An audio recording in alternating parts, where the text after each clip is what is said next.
بطور حوصلہ افزائی کرنے والا۔ جب لوگ خداوند یسوع مسیح پر ایمان لاتے ہیں تو ہمارا رد عمل پرجوش انداز میں حوصلہ افزائی کے الفاظ کے ساتھ ہونا چاہیے۔ میں مشل ہوں۔ دراصل یہ اصول برناباس کی زندگی سے حاصل ہوتا ہے، جو ایک حوصلہ افزائی کرنے والا شخص تھا۔ اعمال کی کتاب میں ہم پہلے اس سے مل چکے ہیں۔ جب انطاکیہ میں کلیسیا وجود میں آئی اور قائم ہوئی یا بنائی گئی تو وہ ایک خاص انداز میں حوصلہ افزائی کرنے والا بنا، اور اسے یروشلم سے انطاکیہ ایک حوصلہ افزائی کرنے والے کے طور پر بھیجا گیا۔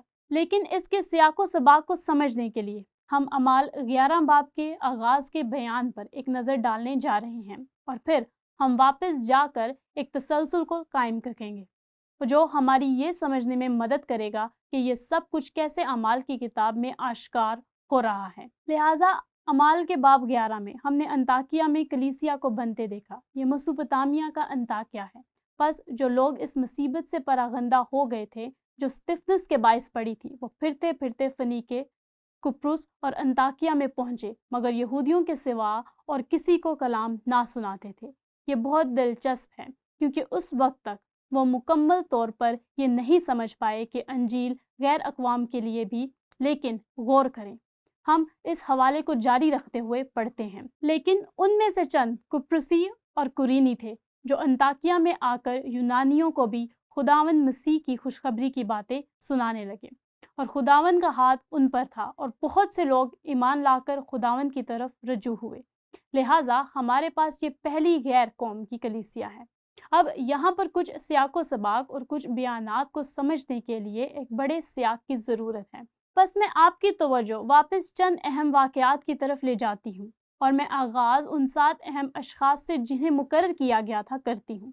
یاد رکھیں، جب یروشلم میں کلیسیا کی توسیع کے دوران روز کے کھانے کی تقسیم میں بیواؤں کو نظر انداز کیا جا رہا تھا، ان میں سے تمام اشخاص بنیادی طور پر یونانی مائل یہودی تھے۔ دوسرے لفظوں میں یہ سب نئے نامہ کی دنیا سے آئے تھے۔ وہ یونانیوں کے درمیان رہتے تھے۔ عبرانی اور یونانی یہودیوں میں کسی حد تک فرق تھا۔ عبرانی وہ تھے جو یہودیہ کے یروشلم میں رہتے تھے، لیکن غور کریں جب انہیں اعمال باب 6 آیت 3 میں اس مسئلے کا سامنا کرنا پڑا، بھائیوں اور بہنوں، یہ اب رسول ہیں جو بول رہے ہیں۔ پس اے بھائیوں، اپنے میں سے 7 نیک نام شخصوں کو چن لو۔ اب غور کریں، وہ خاص لوگ ہیں جو روح اور دانائی سے بھرے ہوئے ہوں کہ ہم ان کو اس کام پر مقرر کریں، لیکن ہم تو دعا میں اور کلام کی خدمت میں مشغول رہیں گے۔ بس یہاں ہمارے پاس 7 خاص اشخاص ہیں۔ اب غور کریں، یہ بات ساری جماعت کو پسند آئی۔ انہوں نے استفنس کو چنا، ایک شخص جو ایمان اور روح القدس سے بھرا ہوا تھا۔ فلپس اور پرخروس اور نکانور اور تیمون اور پرمناس اور نکلاؤس جو نومرید یہودی انطاکی تھا، چن لیا۔ دوسرے لفظوں میں وہ اکیلا غیر قوم سے تھا، لیکن اس نے یہودیت کو قبول کیا۔ دوسرے اشخاص یونانی یہودی تھے۔ ان تمام کے ناموں میں یونانی عذر شامل تھا، اور انہیں رسولوں کے آگے کھڑا کیا۔ انہوں نے دعا کر کے ان پر ہاتھ رکھے۔ اب میں آپ کو ان افراد کے تعلق سے تسلسل کو دکھانا چاہتی ہوں۔ سب سے پہلے جس شخص کا ذکر کیا گیا وہ استفنس ہے۔ واقعات کو نظر میں رکھتے ہوئے استفنس کو شہید کیا گیا کیونکہ وہ یسوع مسیح کے لیے کھڑا ہوا، ہم نے پڑھا، اور سول اس کے قتل پر راضی تھا۔ ویسے یہ وہ شخص ہے جو پالوس بننے والا ہے، غیر قوموں کا عظیم رسول جس نے استفنس کی موت کی منظوری دی۔ اسی دن اس کلیسیا پر جو یروشلم میں تھی بڑا ظلم برپا ہوا، اور رسولوں کے سوا سب لوگ یہودیہ اور سامریہ کی اطراف میں پراغندہ ہو گئے۔ میں نے جس سیاق و سباق کو آپ کے سامنے رکھا اس کی وجہ یہ ہے کہ جب آپ لفظ تمام کو دیکھتے ہیں، آپ فوراً سے تمام ایمانداروں کے بارے میں سوچنے لگتے ہیں۔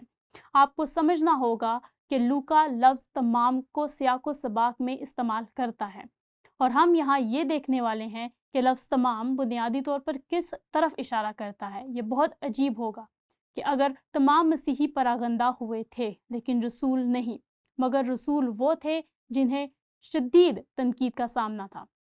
رسول یروشلم میں کھڑے رہے۔ جیسے ہم دیکھتے ہیں، بنیادی طور پر یروشلم کی پوری کلیسیا پر ظلم برپا ہوا۔ بس سوال یہ ہے وہ کون تھے جو پراگندہ ہوئے؟ اور ہم سیاق و سباق کو دیکھنے والے ہیں جو ہماری مدد کرے گا۔ لہٰذا کیا ہوا؟ کہانی کھلتی ہے اور فلپس اور استفنس کی شہادت کے بعد اس فہرست میں استفنس دوسرا شخص ہے۔ بس جو پراگندہ ہوئے تھے وہ کلام کی خوشخبری دیتے تھے، اور فلپس شہر سامریا میں جا کر لوگوں میں مسیح کی منادی کرنے لگا۔ اب یہاں دوسرا فرد جس کا ذکر کیا گیا ہے جو سامریا جا رہا ہے، اب آپ سیاق و سباق یہ ہے کہ وہ جو بکھر گئے تھے، لیکن لوکا صرف ایک فرد کی کہانی اٹھاتا ہے اور وہ فلپس ہیں۔ پھر جب ہم اس سیاق میں آتے ہیں بنیادی طور پر اعمال 11 میں، جس کا ہم پہلے سے مطالعہ کر چکے ہیں، اور غور کریں کیا واقعہ ہوا، اور میں پہلے ہی یہ حوالہ پڑھ چکی ہوں، اور یروشلم کی کلیسیا سے یہ خبر آئی اور انہوں نے برناباس کو وہاں بھیجا۔ لیکن اس سے پہلے ہمارے پاس وہ اشخاص ہیں جو پراگندہ ہوئے، اور بنیادی طور پر وہ اشخاص تھے، اور دوسرے وہ جو بیچ رہے، مزید آبراں کچھ ان کے ساتھ چلے گئے تھے۔ دوسرے لفظوں میں لوکا ہمیں بتاتا ہے پہلے نمبر پر استفنس جسے شہید کر دیا گیا، فلپس سامریا کی طرف روانہ ہو گیا، پھر دوسرے جو اس دوران پراگندہ ہو گئے تھے اور وہ انطاکیہ میں پہنچے اور کلیسیا کا آغاز کیا۔ اور یاد رکھیں ان میں سے ایک شخص، ان اشخاص میں سے ایک یونانی تھا، اور وہ کون تھا؟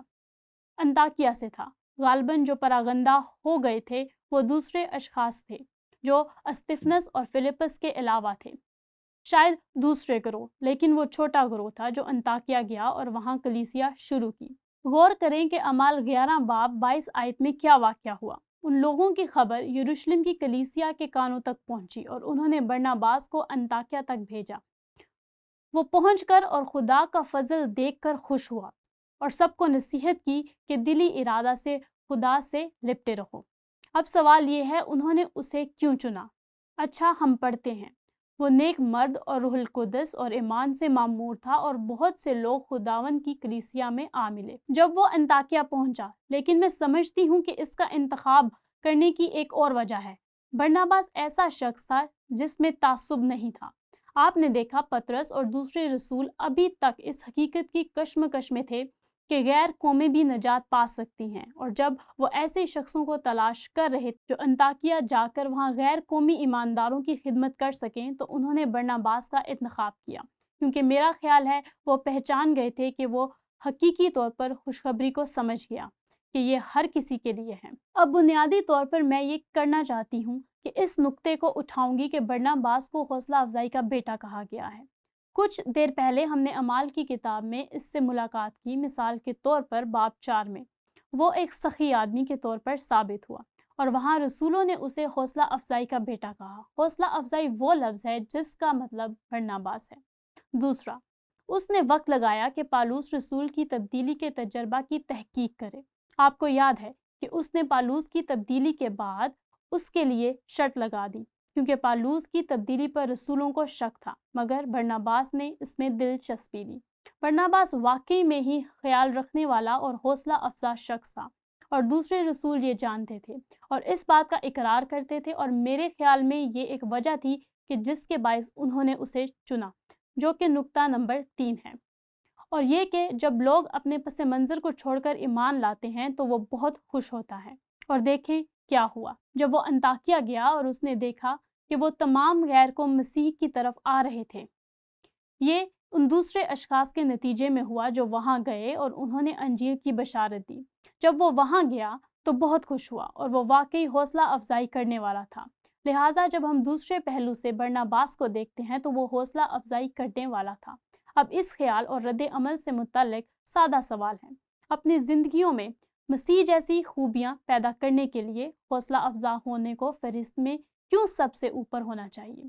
بہرحال ہم کچھ وقت اس پر بات کرنے میں صرف کریں گے، لیکن سب سے پہلے میں یہ کہنا چاہوں گی کہ یہ لوگوں کی زندگیاں تبدیل کرتا ہے، اور واقعی ایسا ہوتا ہے کیونکہ ہم سب کو حوصلہ افزائی کی ضرورت ہوتی ہے، اور اس کی وضاحت اعمال کی پوری کتاب میں ملتی ہے، اور خاص طور پر ایک شخص کی زندگی میں جیسا کہ برناباس۔ وہ ایک حوصلہ افزائی کرنے والے کے طور پر کھڑا ہوا، اور اسی لیے انہوں نے اس کا نام تبدیل کر کے برناباس رکھا۔ یہ اس کا اصلی نام نہ تھا، اور اس کا لفظی مطلب نصیحت کا بیٹا ہے۔ وہ ایک عظیم مثال کے طور پر ہم سب کے لیے ہے۔ میں جانتی ہوں میرے لیے اس کی بہت اہمیت ہے، کیونکہ میری زندگی میں بھی ایک شخص ہے جب میں موڈی بائبل انسٹیٹیوٹ میں بطور اسٹوڈنٹ داخل ہوئی تو میں سچ میں اپنی ذات کی تلاش میں تھی۔ مجھے واقعی میں ہی نامعلوم تھا کہ میں کون ہوں، خاص طور پر مسیح سے متعلق میری زندگی، اور اس شخص نے مجھ میں دلچسپی لی۔ وہ ایک حوصلہ افزائی کرنے والا شخص تھا۔ اس نے بار بار میری حوصلہ افزائی کی۔ جب مجھے اپنی ذات پر بھروسہ نہیں تھا لیکن اسے مجھ پر بھروسہ تھا۔ مجھے یاد ہے اس نے میرے پرچوں پر ایک نوٹ لکھا اور کہا، یہ اچھا ہے، بہت اچھا، اور اس نے مجھے مثبت رائے دی، اور میرا یقین کریں کہ اس نے میری زندگی بدل دی۔ اس نے مجھے اعتماد کا احساس دلایا۔ اس نے احساس دلایا کہ خدا اس حقیقت میں الہی تعلیم اور بائبل کو لے کر الجھا ہوا، اور میری نفسیاتی حالت سے بھی واقف ہونے کے باوجود بھی خدا مجھے استعمال کر سکتا ہے۔ بس میں اس شخص کا شکر گزار ہوں جو مجھ پر یقین رکھتا تھا جب میں اپنی ذات میں یقین نہ رکھتی تھی۔